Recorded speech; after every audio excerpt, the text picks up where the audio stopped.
What's up, fellas? Welcome back to Digital Knowledge again. In today's quick tutorial, you're going to see how you can download YouTube on your Windows 10.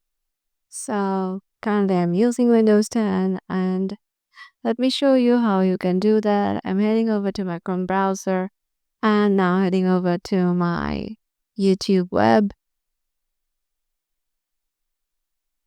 So, this might take a while to load. So once it is fully done, then just head over to the three dots on the top right. You'll find it in here. And here at the bottom, you will find cast, save, and share. And just on the top of create shortcut, you'll find install YouTube. So sometimes because of internet connection, it shows install the web page as app. So you have to just click on it, and once you do this, this layout of confirmation will arrive in front of you. Just tap on install and the downloading process will be started, and then it will be installed in your PC.